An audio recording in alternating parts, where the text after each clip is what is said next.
Indian River Connections brings you the first source you can watch for truth on board decisions in Indian River County. The Board Report, where taxpayers and policymakers intersect.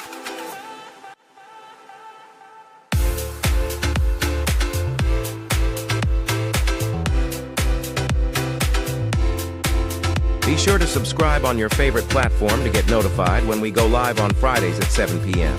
Visit IndianRiverConnections.com for more. Sponsored by Gus Curran's House of Champions. Hi, everybody. I'm Joanne Binford, and this is John Karapi. Welcome to the Board Report. We're diving into major local issues today, right, John? We sure are, every week. Yep. And our special guest today is Kelly Jackson from the Indian River Food Policy Council. Kelly is a fifth-generation descendant of Florida pioneers. Her family helped settle the region in the late 1800s to early 1900s. That's amazing. And long before it became Indian River County. Born in Florida in the 1970s, Kelly grew up on a small family farmstead.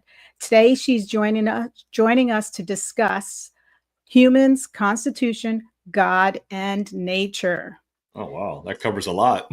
I know it does, doesn't it? This is going to be a really great show, everybody. So stick around.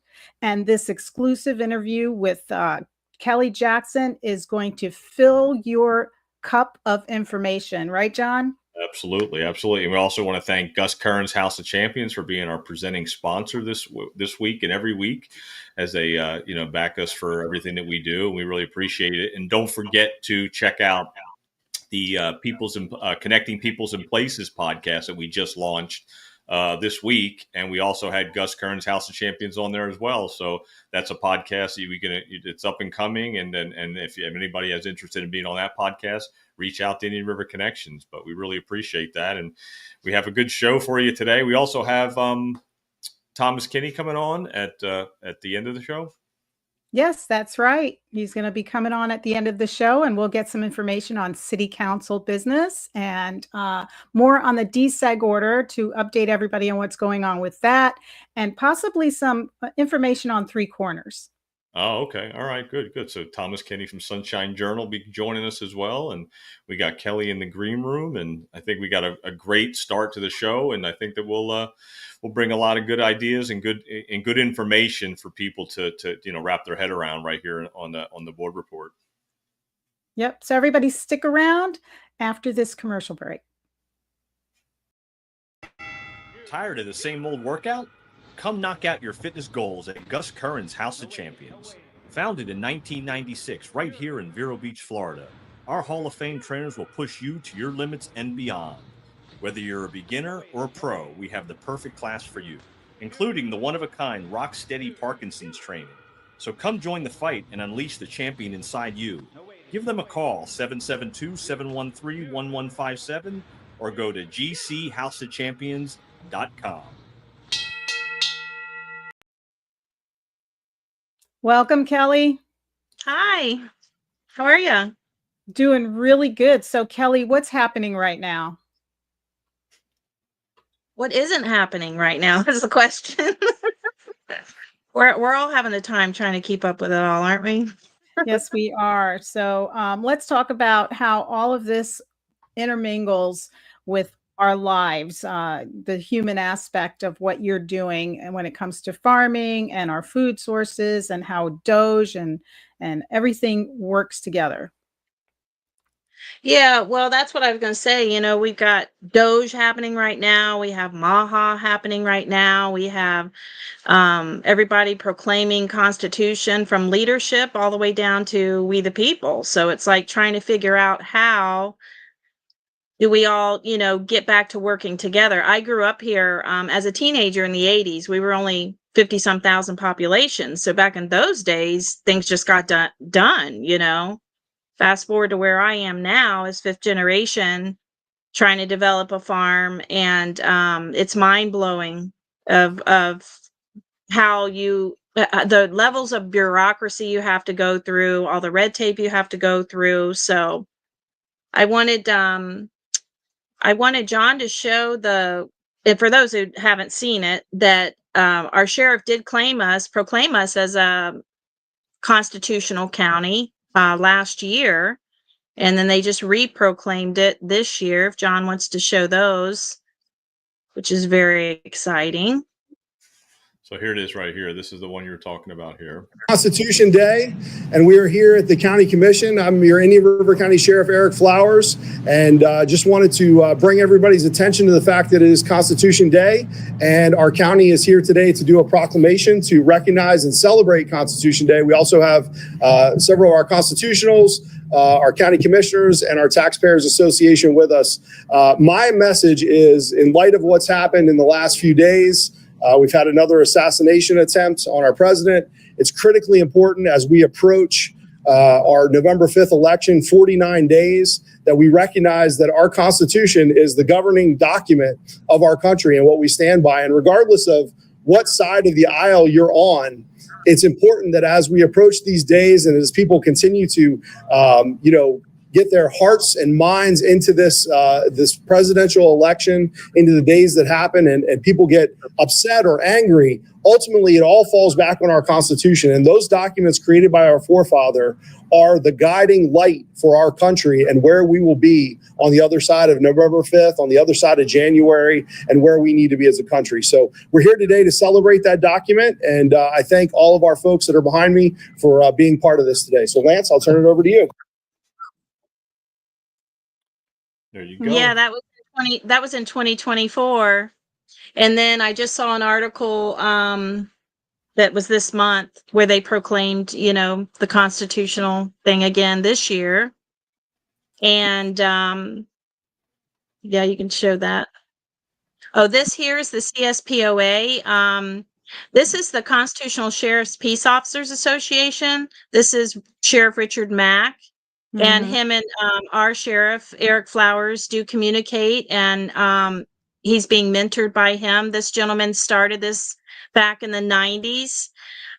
He's a sheriff that fought the Clinton administration and won, and is still alive to tell it, is what he says. But he mentors sheriffs all across the nation on what their role really is and upholding constitutional values. So how it ties into what I'm doing is because, we're claiming we're a constitutional county, but I think many of us are looking for constitutional things on not just guns and bullets and deportation and all of that stuff. I mean, the work that I do is has to do with public health. I've been licensed in public health, but it's brought me into our natural resources, our food, our water, because people continue to get more and more sick.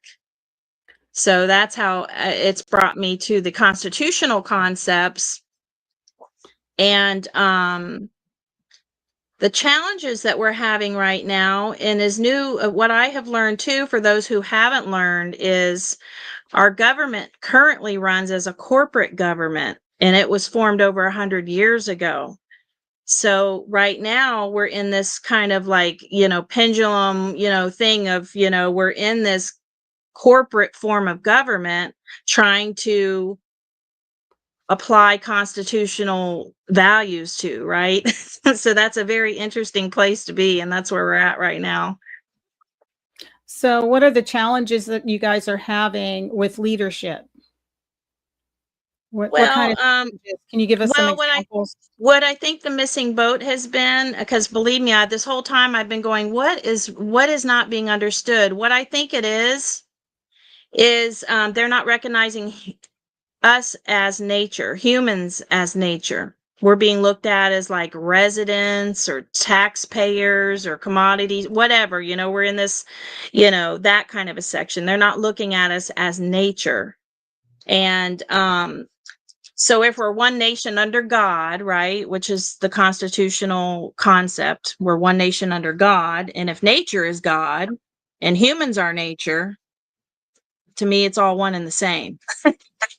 So if we, because what I'm saying, like in conservation, for instance, one of the things I say publicly all the time is we can't keep talking about saving the manatees while the humans are all on kidney dialysis and getting cancer. It doesn't make any sense. We are a part of the ecosystem, and we need to be recognized as a part of the ecosystem. And So we can't claim we're constitutional, which is under God. And,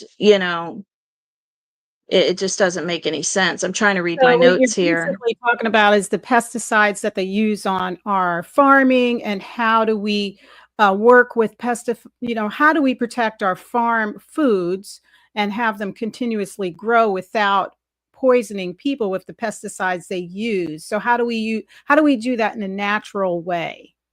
Yeah, that's farms is just a part of it. That's what I was just fixing to read. So air, land, and water doesn't have boundaries, right? I still see us as people roaming the earth.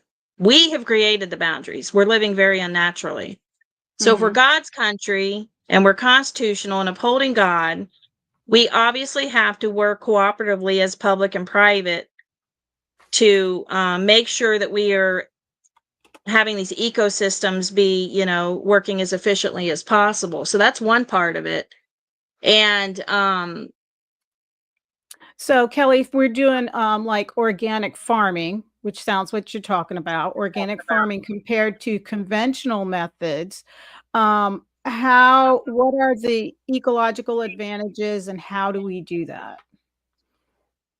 yeah, well, it's not just in farming, like I said. We're creating a regenerative farm here in Indian River County. It's Indian River Pioneer Farms. We're putting in what's called a food forest. It was designed by a chemical engineer. We'll be growing vertically, which we've been doing for years.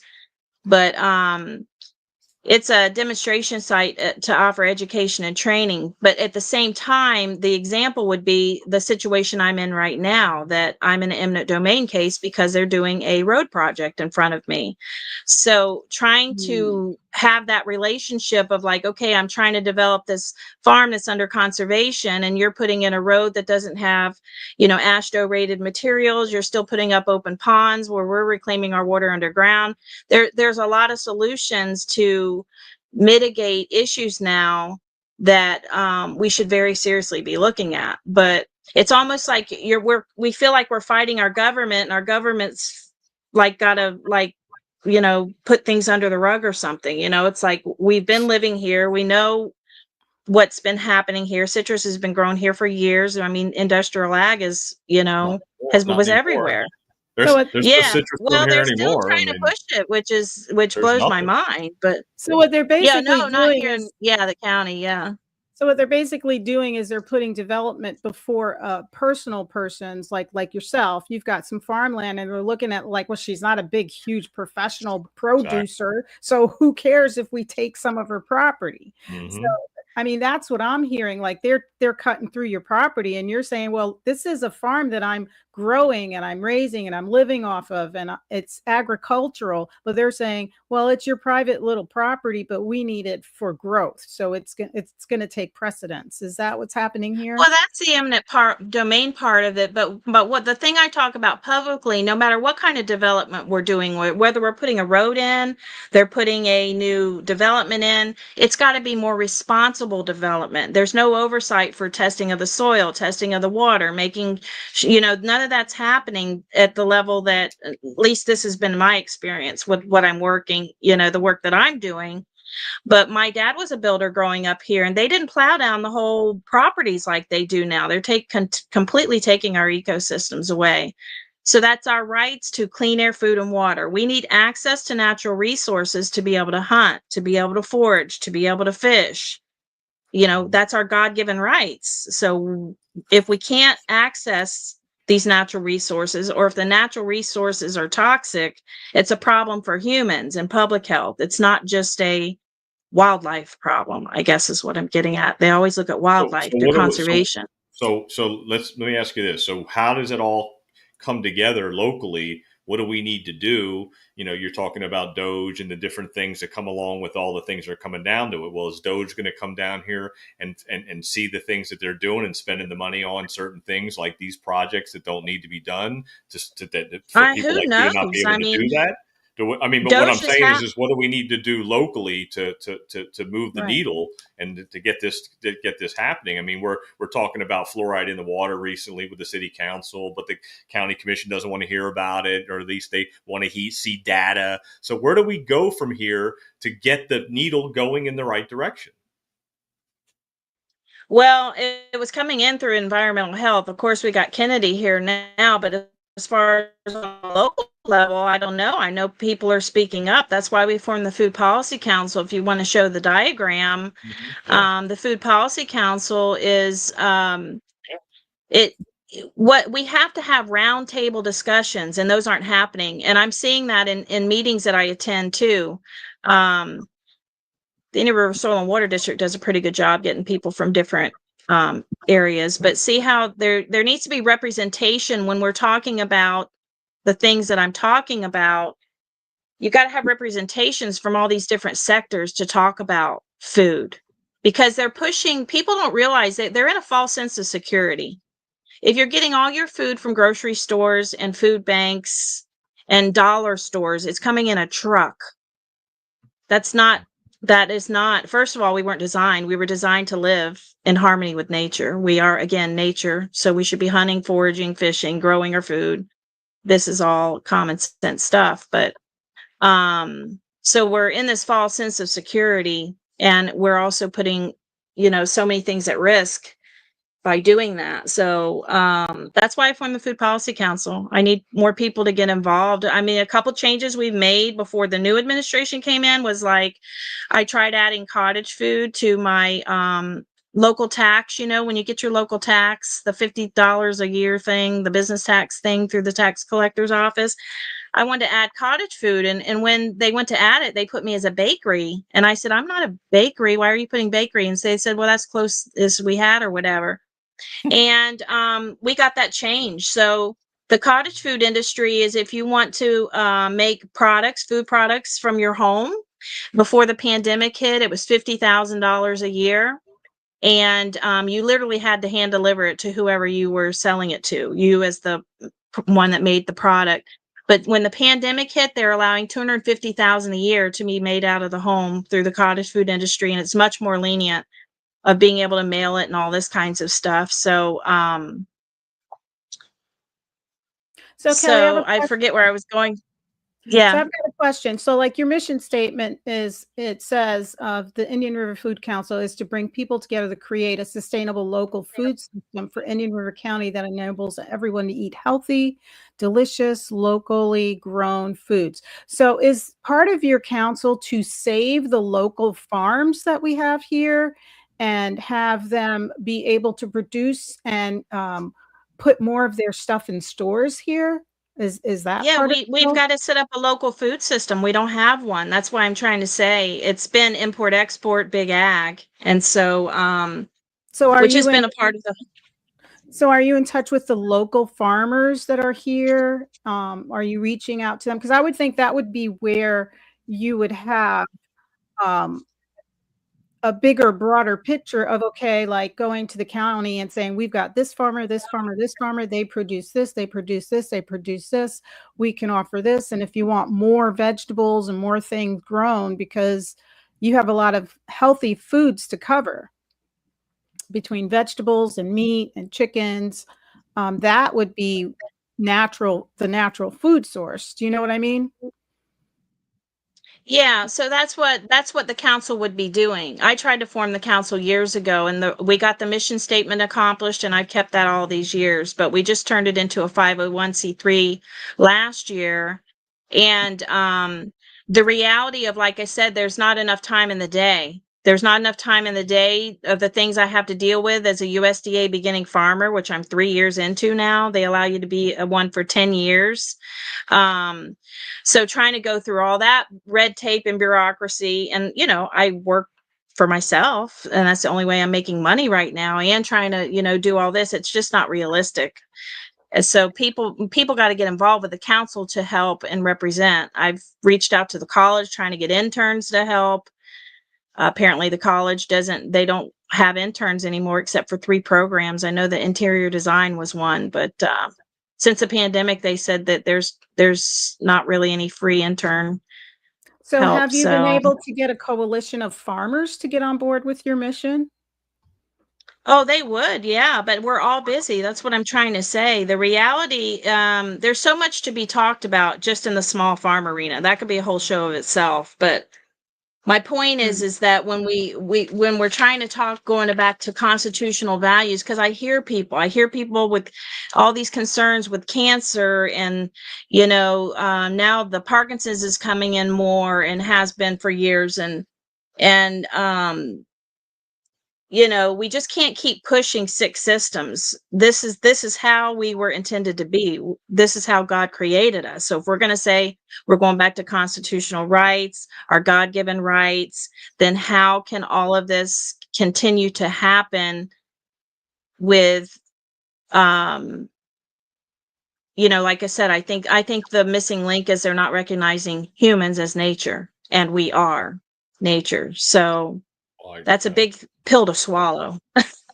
No, But there's no doubt that's where about we are, that. because people think when I talk about back in the day, like, Kelly, what are you talking about? We're past that. You know what I mean? We get our food delivered, they think we're past those days. Like, I'm talking about olden times. I said, no, we are human beings this is how we are supposed to be living. We're living very unnaturally. So we've got to bring back some of that basic foundational stuff and start really talking about the chemicals and all of this stuff, the things that were buried. I mean, there's stories all over this town that everybody knows. And it's not about, I'm not somebody to be calling names with people. I know some people are doing that. It's not about calling names, but it is definitely about transparency and accountability, because this just can't keep going on. It's not just about saving wildlife. We have the right to clean air, food, and water, and we have the right to hunt and to forage and to fish. And It like you seems said, the like small farm thing, that's a whole nother issue. That's a big issue in itself, the small farm thing. the strongest voices would be a coalition of farmers, because you guys know how to cultivate, you guys know the pesticides, all the like, I'm a city girl. You put me on a farm and I couldn't tell you how to grow a flower. It's, you guys have all of that natural, your hands are in the dirt all the time. You are part of nature. So it just would make sense to me that if you have this coalition, you would have at least some other farming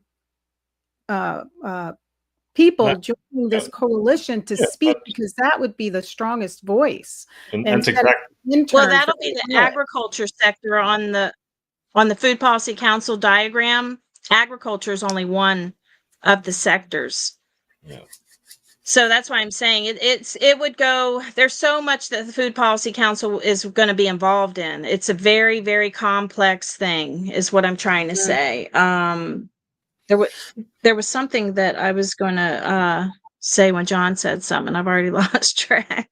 We had a comment as well that, Sonny just said, get with the local farmer, the local old farmers. They know a lot. The Heritage Center has families who are too. I mean, and she's from this town too. This comment.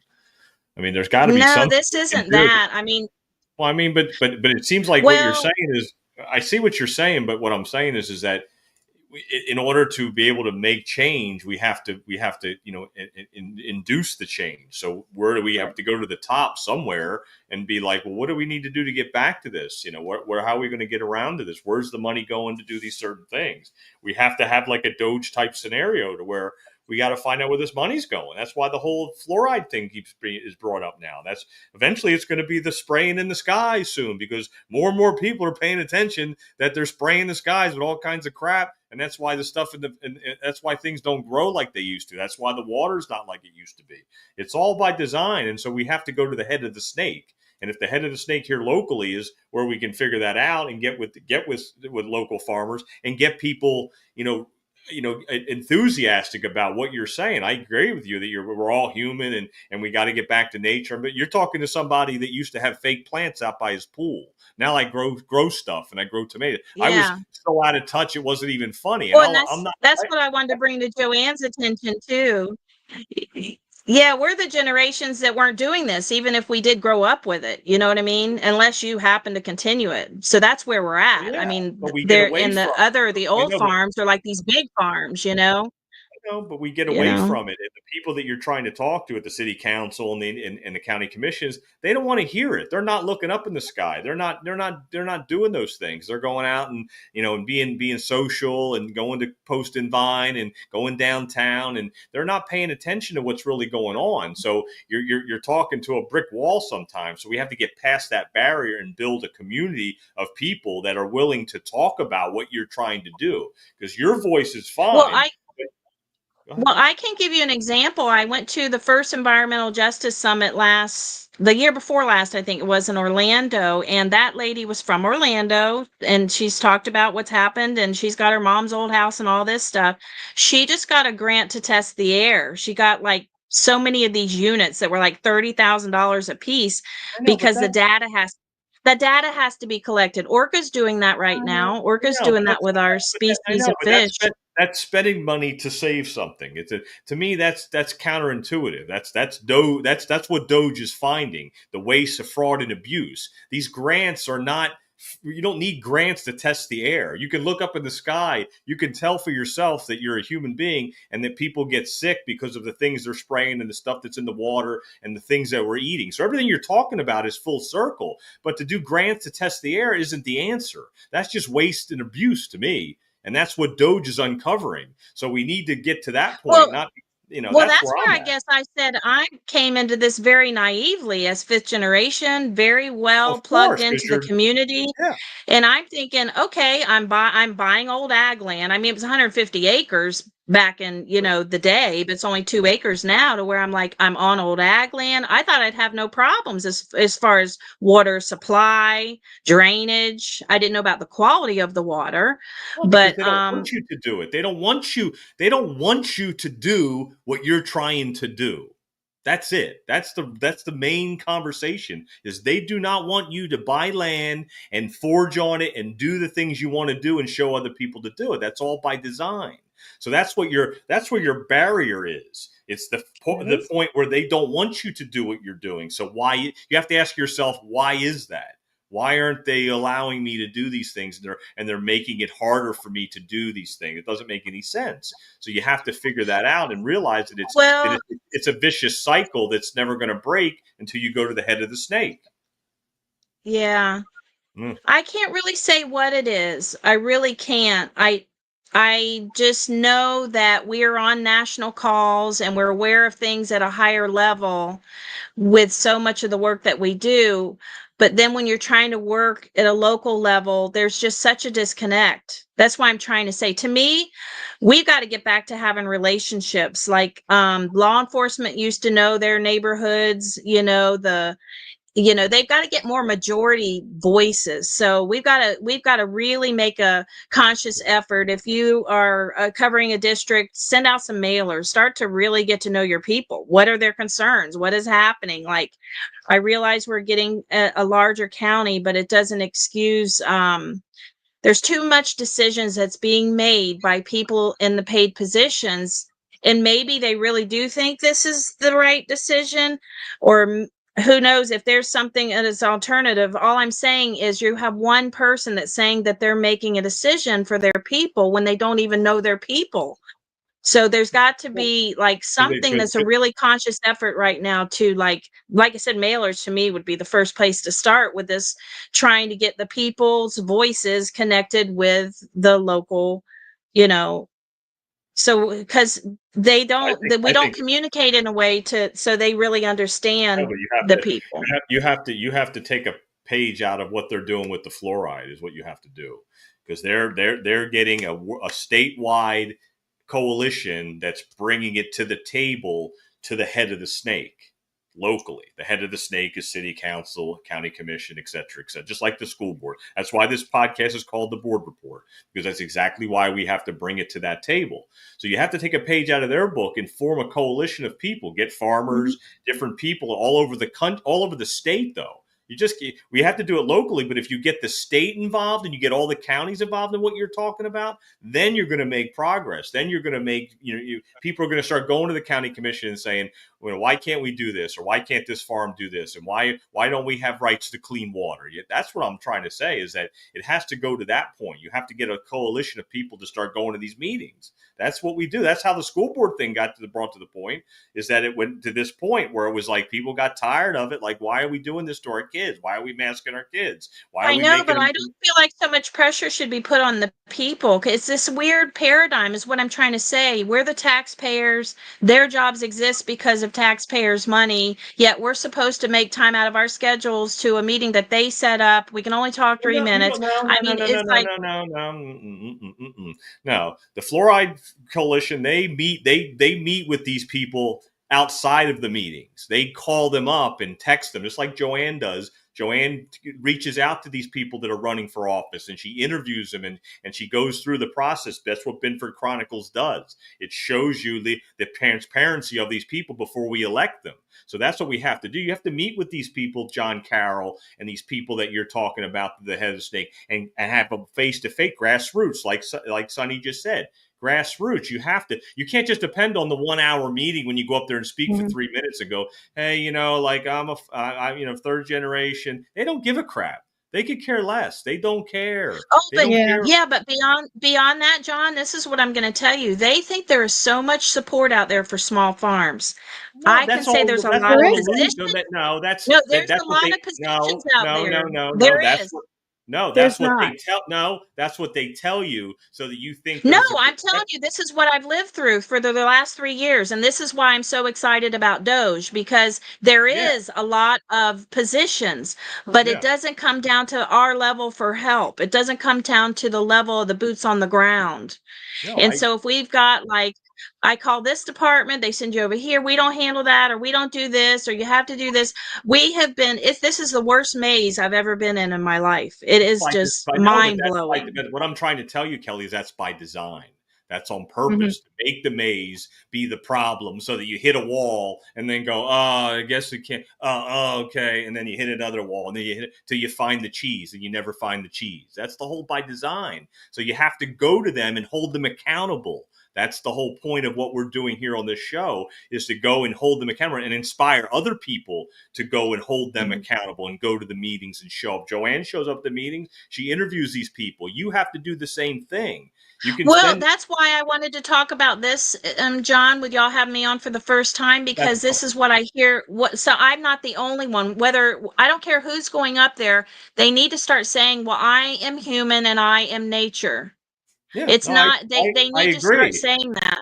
But it's going to have to be more than just I am human and I am nature, too. Yes. It's going to be a little bit deeper than that. And that's why I was saying, if you had a coalition of farmers that went together, kind of like the school board, we had a coalition of parents that went together. And I chose farmers because I know the spiral wheel here has other subjects, but farmers are the first people that understand healthy growing, healthy vegetables, natural water ecosystems, protecting all those resources, how bees affect our nature.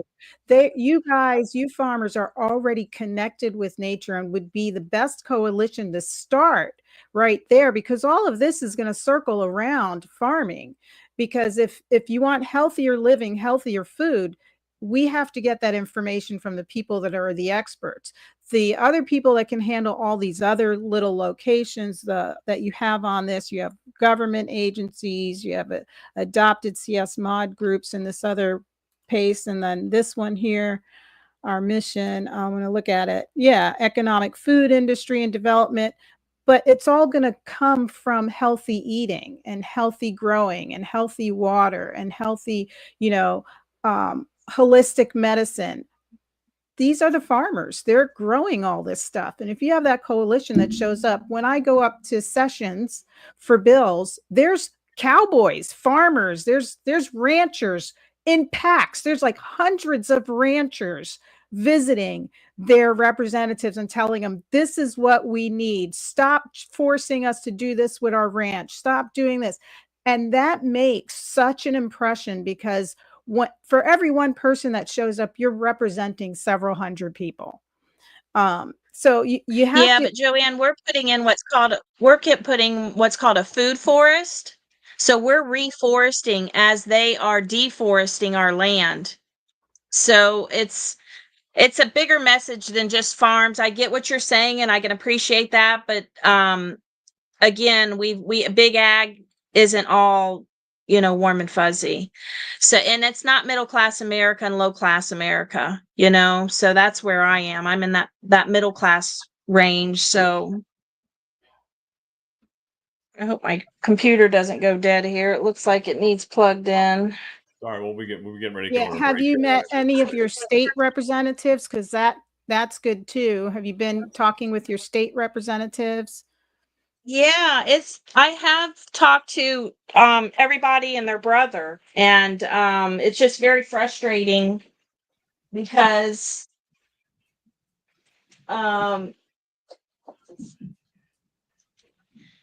it ties into the land use and stuff too, is what I was saying. Like I grew up in a small farmstead here. My family still lives there on the corner of 69th Street and Lateral A. We call it 66th Avenue now.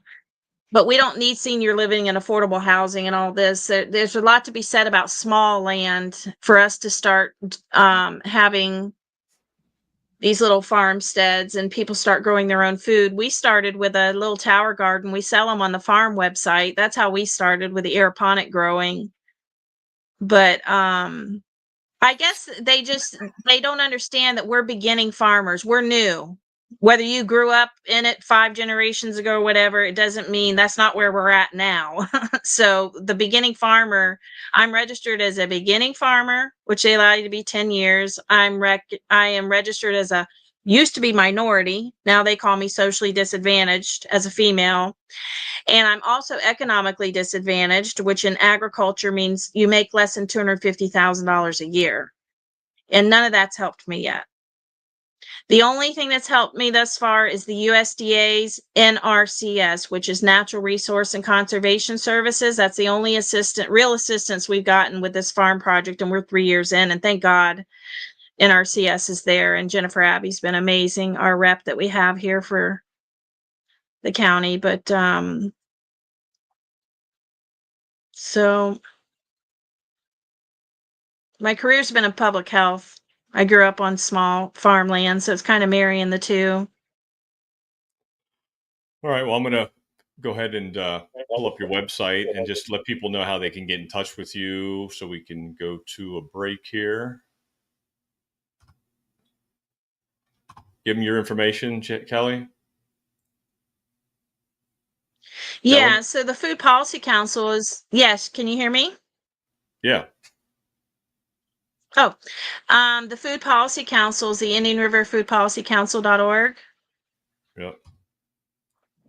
And then the farm is Indian River Pioneer Farms.com. Yeah, that's there. You can contact us through there. We're a 501c3, like I said. A lot of people know the work I've been doing for years, so. All right, good deal. We appreciate you. We appreciate you coming on and giving us your time, and reach out. Anybody out there is listening that has information on what Kelly's doing, give her a shout out. Go to her website, and we'll share her information as well. All right, we're going to go to a break, and then what we got coming up next, Joanne? And thank you guys for everything you guys are doing. Thank you, Kelly. Thank you so much for coming on. Thank you. All right, everybody. Yes, thank you.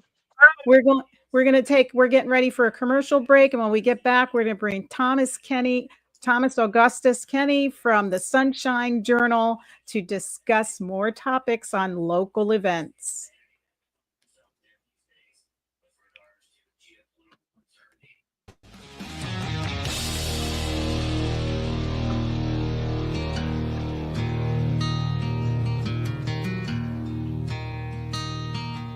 Warrior Shield Foundation is here to unite, honor, and provide support for veterans, first responders, and Gold Star family members.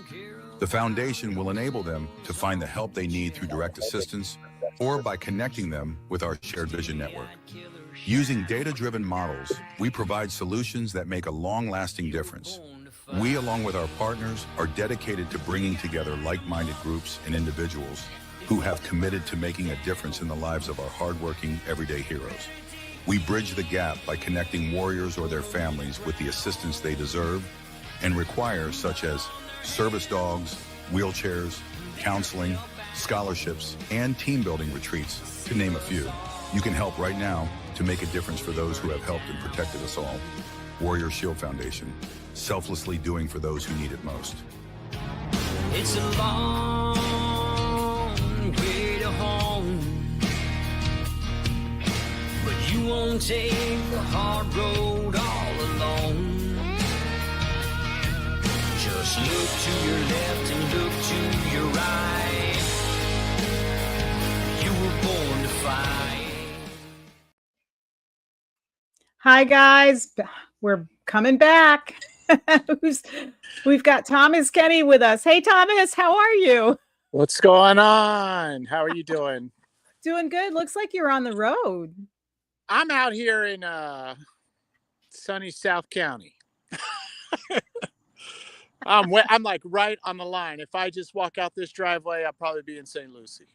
Oh, my goodness. So everybody, if you're just joining us, this is Thomas Kenny. He's our returning guest. He's the editor-in-chief of the Sunshine Journal.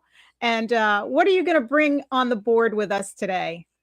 Well, I was just wanting to talk to you about what's going on at the Sunshine Journal. I was in my van just sitting, relaxing, doing that car studio thing. And I'm like, the lighting's horrible and it's beautiful out here. So I'm standing outside here leaning on my vehicle. But just talking about the deseg order, we have an article up at the Sunshine Journal with Dr. Moore has decided to basically go to mediation. And Joanne, you and I discussed this about what's been happening with the mentoring program and the back and forth, the definition of terms, Yes. which they thought that they had, agreed to last March. And that was the big thing, I think what happened is that people, they just didn't, they want to change things now in midstream. And Dr. Moore's like, no, we agreed in a public meeting. So we want to handle this in mediation because I feel that we should have unitary status. That's what he said. And, and they were like, well, Tony Brown was back in December said, yeah, your information is lacking, but you had the head of the mentoring program for 3 meetings with the work group, explain it in detail. I mean, if you want to go dry your eyes out, just go watch 3 meetings in the detail that Dr. Shafty uses and the questions and how granular she gets and all the information she provided for him. It's unreal. Yes. The woman is an amazing person at her job and, highly respected. And it doesn't make any sense to me that they think there's not enough information from what she gave them. And so that's, Yes. and so he wants to go to mediation just on that point. For those who don't know, the desegregation order is the joint action plan. There's 9 areas of the joint action plan, mentoring being one of them. So they want to go to mediation just for that and then still meet as the work group for the rest, for the ones that aren't completed yet, the other 8 areas. And their lawyers were like, no, we don't want to do that. We're just going to stop altogether while we're in mediation. As long as we're in mediation, we're not meeting. Yeah, So, that's how it's just how they don't care. I don't think they really care. Because if you cared, you say, okay, and if you really wanted to accomplish something, you'd say, okay, we're having difficulty with this one. Let's try to work out the other one, and still meet and move forward and deal with that on the side. I mean, it's not good faith bargaining.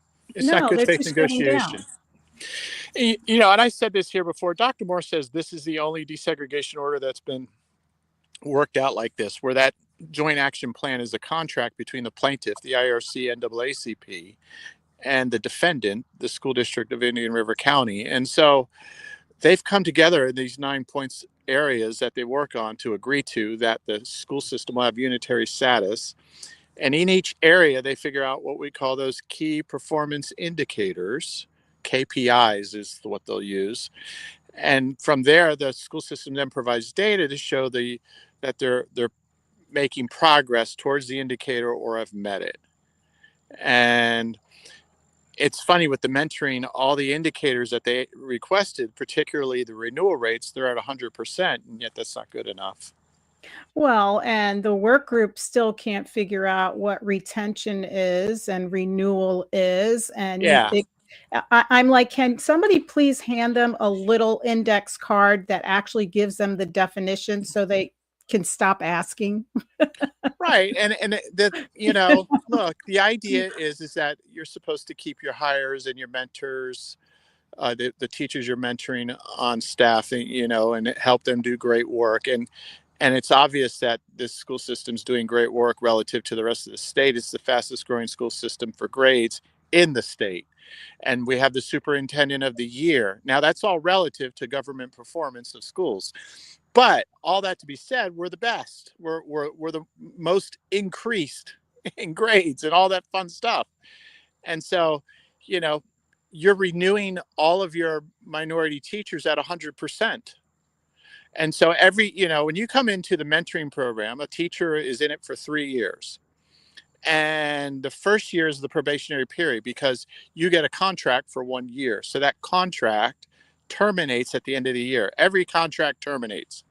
And then they get a renewed contract for the next year, and so on and so forth, until the 3 years are done of that mentoring program. And then you're on your way as a professional. And they're saying, you aren't retaining those that you renewed. Well, some people just leave. Right. And so they thought renewal meant retaining. It's like, you can't lock people to a chair and expect them to do your job so you can meet quotas. It doesn't work that way. You're a Black African American. You cannot leave. Exactly. It doesn't make any sense. You're messing with our numbers now. You cannot leave. I know. And so you tell them you can't leave. Well, that sounds like slavery. Oops, sorry, I said that. So, I have to wonder, all of the Black African Americans that are retained or renewed, are they meeting the same qualifications? Can they pass the same test scores as everybody else? Absolutely. Absolutely. It wouldn't be, Moore can afford to be particular about who he hires because we don't have problems. I mentioned last time on Hillsborough, they had 70 teachers that were short. It wasn't 70, it was 700. That was a mistake I made. I want to clarify that first off. So there's been teacher shortages throughout the country, but really in the state of Florida, some of the school systems had suffered more than others. I mean, like I said, we were at like 5 or 6, Hillsborough, big county, obviously, Tampa and all that, 700 teachers, though short. They're dealing with huge deficits in hiring. The teaching profession isn't what it used to be in terms of people going to school for an education degree, coming out, getting that certification, getting that graduate degree to go into teaching. It used to be a big degree among women. It's not anymore. And the teachers are getting involved in so many areas they don't want to be involved. A lot of teachers want to just teach, and they're getting involved with all these 504 plans and all these numbers, keeping track of numbers, discipline, now I got to send them to this classroom before I send them to the discipline office. It's so psychological too. Yeah, absolutely. And, and Peggy Jones has pointed this out too. She said, what is it? It's 10% of what people going through the degree programs for education what it was when she was, or back in the early 90s when she was a principal. And 10%. And then you got to meet these quotas of African Americans from among that 10% now. I mean, then you're competing with the other 49 states. And then in Florida, you're competing with the other 66 counties. So your pool of teachers to draw from, new applicants, is very small. It's just minute. It's minute. And, if you're a young 25-year-old person fresh out of college and you come to Indian River and find nightlife shuts down at 8:30, you might want to go to a bigger town. Well, and even when we got teachers from other states, their pension plans and their pay was greater than it is down here. So Absolutely. when you figure you're giving up pay, and then when they try to figure out housing, they're like, what? Housing is Yeah, it's very hard. insane. And then the discipline issues that they have to deal with. And with this KPI and this NAACP, discipline is it's not fair across the board. So if they met their discipline numbers on African Americans getting suspended, the rest of them won't get suspended when they deserve to be suspended. You know what I'm saying? Because they're Absolutely. looking at the numbers. So that reflects on your classroom, because now you can't send that kid out of your classroom, or that kid can't receive the punishment they're supposed to get, because they've already met their numbers on either suspensions on Well, out and you of school create or an in school. animosity that is just ridiculous, because someone's going to take a different track of discipline as opposed to another, rather than both having the same discipline. I don't care what discipline you give it per se, as long as everyone's getting the same The discipline, same thing, right? because the consequences are the same. And obviously, I think, with some consequences, they need to be more severe than others based on whatever the crime is. But all that to be said, it should be the same across the board. And kids know that. They're not stupid, and they know when to take advantage of it. And that's unfortunate. Yeah, they should get rid of the quota thing, like uh, our viewer was saying. Quotas is like affirmative action. Um, It's affirmative action in the court. That's what this is all about. This is a DEI setup in a contract mhm. that's regulated by a federal court. Well, it's DEI on steroids. So that means Yep. if you have, like, for an advanced academic class, and you only have uh 10 Black African Americans that can qualify for the class, that means you can't have a certain number of white Caucasian kids in the class, because you'll never meet your quota numbers. You know Yep. what I'm saying? Essentially, yeah. I mean, that's, and I say that only hesitantly, because I don't know exactly how all that works out. We're not behind the curtain, so to speak. But all that to say is, you're absolutely right. It's like, you know, and I don't think anybody, white or Black, wants to be graded on the color of their skin. They want to be graded on No. the ability to do the work, so that they're actually learning to do the work, so they can do even better and keep and maintain those grades and who they are as a person. It should all be character based, and what you are able to produce, how much knowledge you can handle. Can you handle the rigorous schedule of an advanced AP class, Exactly. or dual enrollment and school? That's a lot. That's a It lot is on a a lot. kid. Or And the IBs, homework. the international baccalaureate is really difficult. Yeah, so it takes a certain personality and discipline to do that kind of work. Um, what else do you have for us today? How about the three corners? Three corners. So wrote an article about that about 10 days ago now, and it's basically a breakdown. The evaluation committee met on March 4th, and they approved ClearPath by 4-1. But the problem with ClearPath is that they've lost their financial backer, which was Westminster Capital. Now, there's an article, Ray McNulty's column just came out, and I didn't know this, but he knows some of the people who want to invest over on the island. And apparently Westminster Capital bailed out 2 weeks prior to that evaluation committee meeting, according to his article. So that's interesting, because they have until the 31st to try and settle that. And that's going to be tough. I mean, 6 weeks to find someone who's going to help you finance $250 million. It's going to be difficult. And, his whole article was, hey, I think we should pause this. He's been a cheerleader for ClearPath. He's been an unstoppable cheerleader. ClearPath, rah, rah, rah. All my friends are going to invest. Yay, yay, yay. And that's what he's written. And he loves it. Blah, blah, blah. And now he wants to put a freeze on it because they don't have any money. And PFM is the financial auditor of requests for proposals, RFPs, for projects that the city puts out there for people to bid on. So they always do all the financial auditing. They called ClearPath's proposal financially weak. and non-defined. I forget the term, but they called it weak. And then they said, we called them and they said, yeah, we're no longer with them, and Westminster Capital. And the big thing in here that I didn't mention in the article is that the whole thing surrounding the proposals is this. It was said that there was an independent study done that Vero Beach could handle in this thing about 45,000 square feet of restaurant retail space. By the way, ClearPath in their proposal can't name a restaurant retailer to operate it. Wow. Whereas Suda has probably the best one in the world in Madison Marquette. So should they pause it or give it to Suda?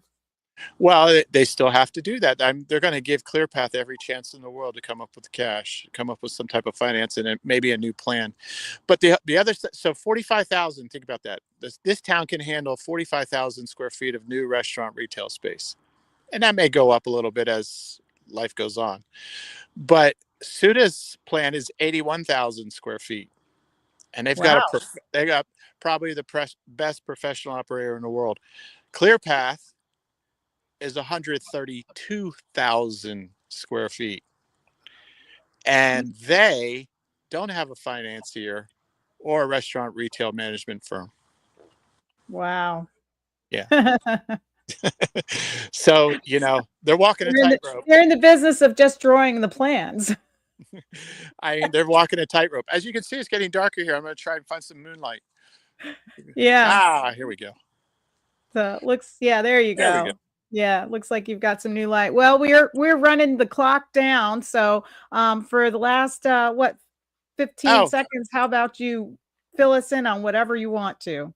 Oh, I just put out an article about 2 hours ago. It's on the Linda Moore. I did some public records requests because she said that the Indian River County Sheriff's Department was going around with ICE people in the vehicles, and they were targeting work trucks with brown people. And so I sent a public records request asking for the factual data that backs up that claim. And I received a call from the city clerk who said to me, she told her it was anecdotal hearsay in the community. So the article goes into detail, and the Sheriff's Department, their public information officer, Jose Abalo, responded, and that's what that whole article is about. So it's a good read. Yeah, they really didn't just go around just picking up brown people.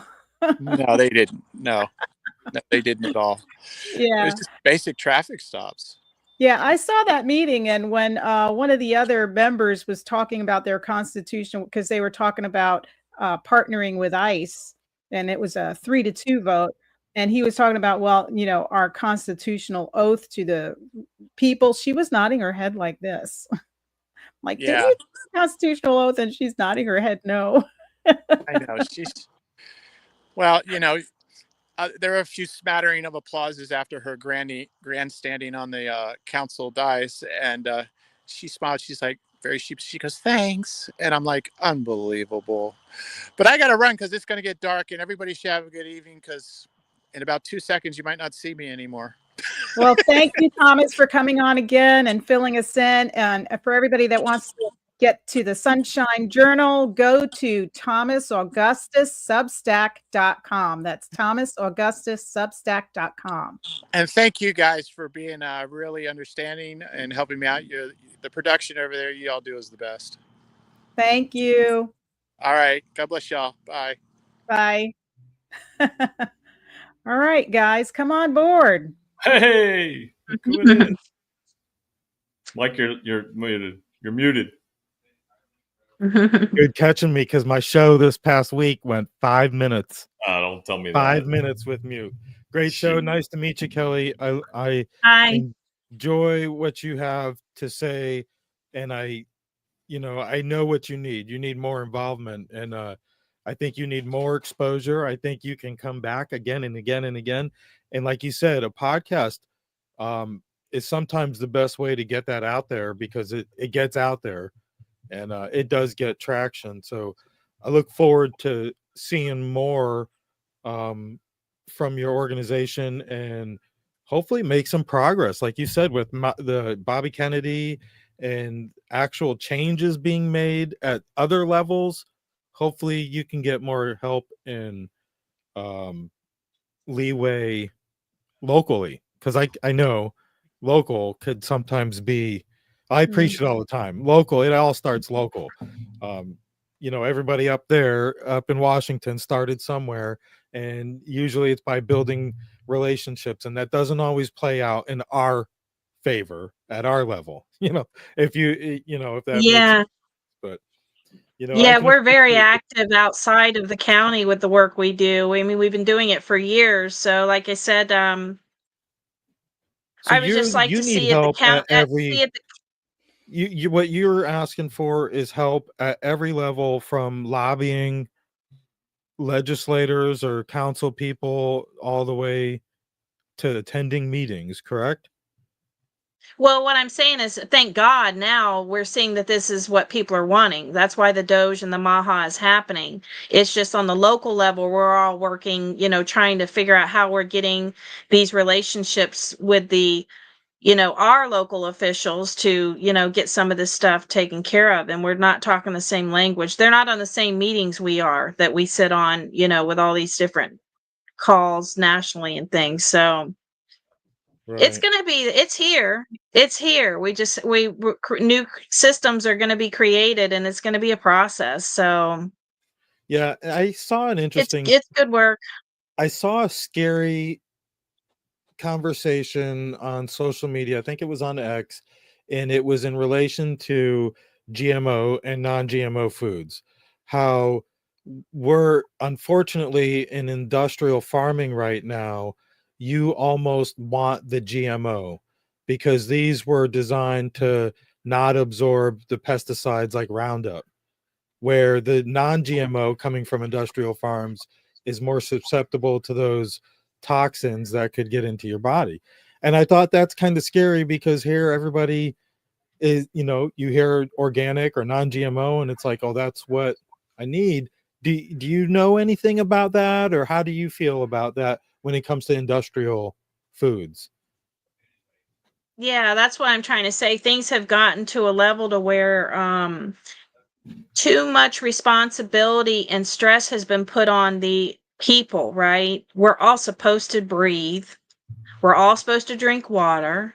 We're all supposed to eat food, and we most certainly shouldn't be sitting here worrying about all the things. Just as what you're saying is just an example. We are Yeah. all stressed by, what are we eating? What are we drinking? What are we putting on our skin? This should not be what we are worrying about. That should be the accountability and responsibility needs to go back to the big corporations, to the big ag and these people. That's not something as consumers that we should be having to stress about. So that's why I'm saying, like, when I first started this, I thought I was just starting to advocate for local food. And then I'm like, wait a minute, I grew up, with a, you know, cast net full of mullet, and everybody got together, or somebody Yeah. went out hunting and brought something home, or, so our food was everywhere. It wasn't just about people growing food. Your food was everywhere. It was part of your recreation. We're supposed to be living off the land.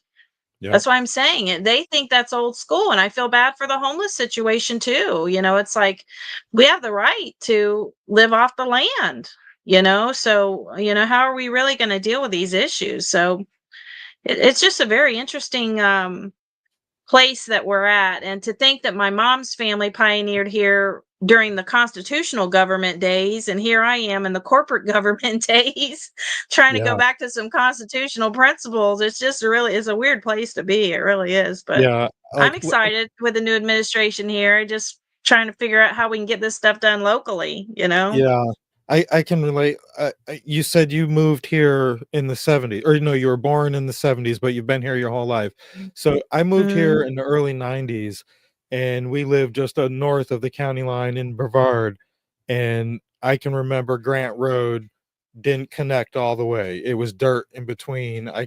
Babcock was barely 2 lanes. There was no road down C-54. It was It was a hellacious ride is what it was. And Fellsmere was, you know, a one-horse town. And now, how do you feel about this county and the plans to rapidly expand towns like Fellsmere, or, well, it's Fellsmere now, but like the south side of Fellsmere, which would be the northwest corner of 95 on 60? Yeah, so that's where I'm trying to say it's not about developing.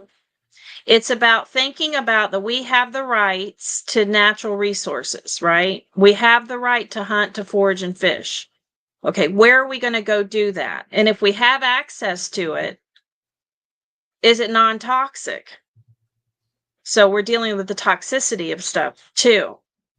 So it's not about not developing, but when these people are coming in to develop, there definitely should be, we're not looking at our land and our resources, our air and our water, all this stuff like collectively enough. I mean, we're even connected to the next county that's connected to the next county that, you know what I mean? It just goes, you know, but we got to start with our own. That's what I went. That was And the point I was making earlier in the show, was that all the different counties are the ones that are doing the whole fluoride thing because it was a collective in the state. So then you had counties all getting together, because like Brevard County is like, oh, we're going to take fluoride out, and then the other one's like, oh, we're gonna keep it. Like, it's okay. It was like, well, why do you guys keep it and this one's not? Like, Yeah, Cocoa voted to keep the fluoride in, and it's like, okay, and I get We Are Change or the fluoride free movement is to do this at each municipality, but at some point you got to bang down the door of the legislators in the capitals. And I want to know, like, where is the footage? You see this hate towards Tesla. Where is the hate and the vandalism towards these companies that are selling us this smokestack smudge, calling it fluoride? Why aren't we barking down the doors of these companies actually poisoning our food and our water? And not to mention, Mike, that we're paying for it. So, like, with the guys, we're buying it. Like Carolyn said, we're spending $50,000 a year to buy it, to put it in the water. So that's crazy. where I get back to that whole thing, like, because your county commissioners and your state and local government are the ones that are authorizing the payment, or at least somebody is. Somebody's writing a check for the money for the sludge to be brought to town and being put in the water and go, okay, here we go, you good? And we're paying for it. So that's the point, is that we're paying for our own poison and demise. So that's what, like Kelly's saying, is it's like, well, we have the right to clean water. It's like, well, yeah, but there's a perfect example of it. Like, that's what we're getting done. That's why the river's all yucky, and it's not like it used to look like when I was here 40 years ago, and your family's been here their whole lives. I'm sure it looked like Key West when it was way back then. I'm sure the river looked just great. The whole intercoastal was probably clear as could be. You could probably scuba dive and you know, all that. But now look at it. Nobody even wants to go in the water, let alone fish in it. You know, I mean, when it comes to the fluoride, if you want to solve the fluoride issue, just have Elon buy the fluoride company, and nobody will want the sludge company. Well, it's who's funding it. That's, you got to remember, like phosphorus plants. It's coming from fertilizer plants. It is.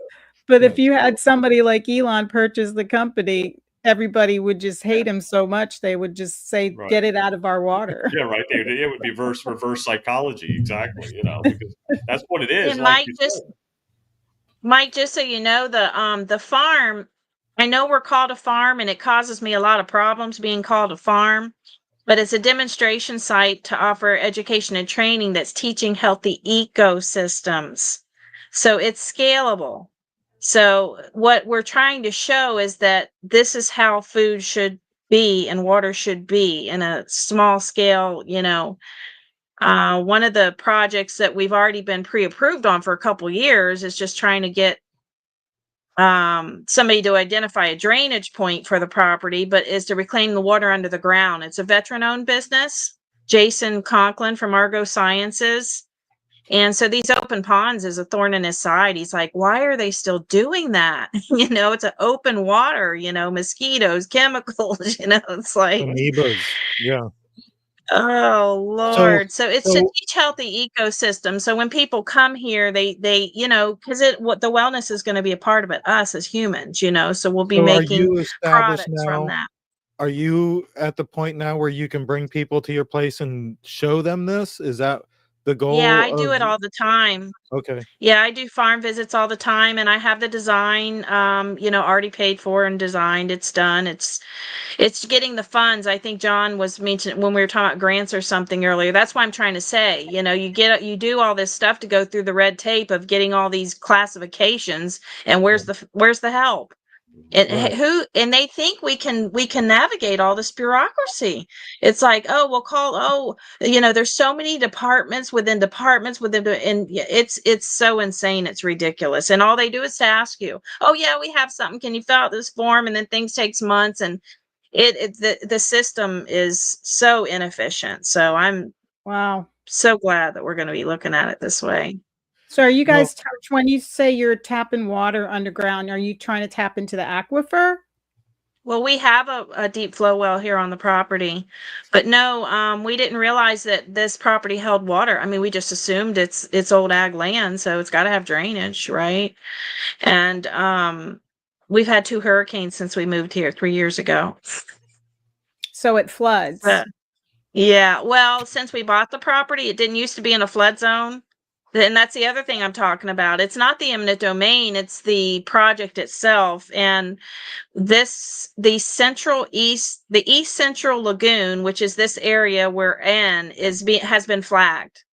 And now that it's been flagged, they're really watching this area of the lagoon.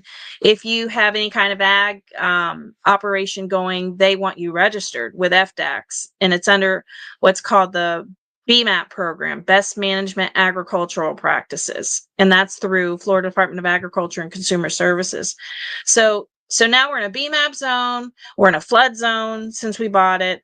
Now this road's going in, and to me, they're not using the up-to-date, they could be using up-to-date regardless, even if we weren't in a flood zone, and even if the East Central Lagoon wasn't flagged.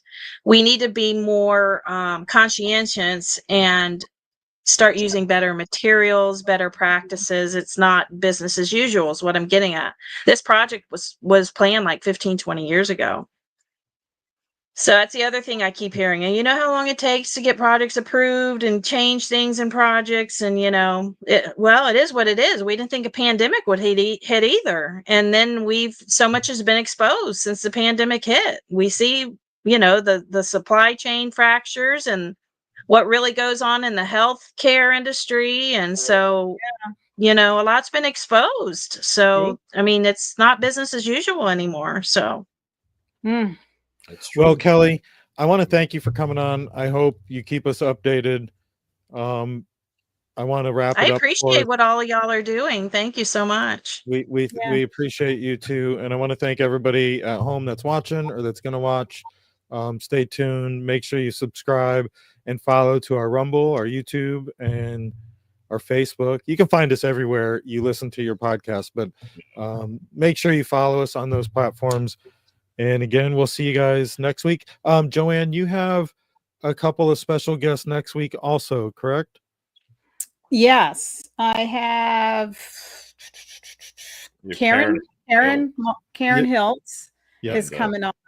And then we've got Kevin McDonald's coming on.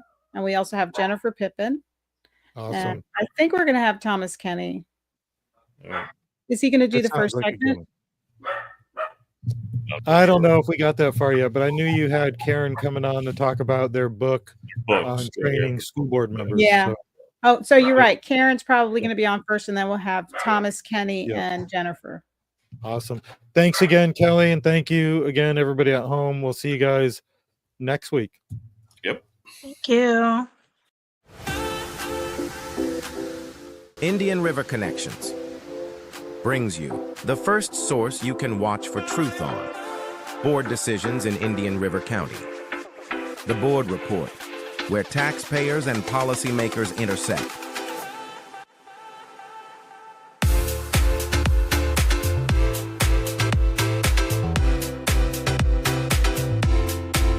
Be sure to subscribe on your favorite platform to get notified when we go live on Fridays at 7 p.m. Visit IndianRiverConnections.com for more.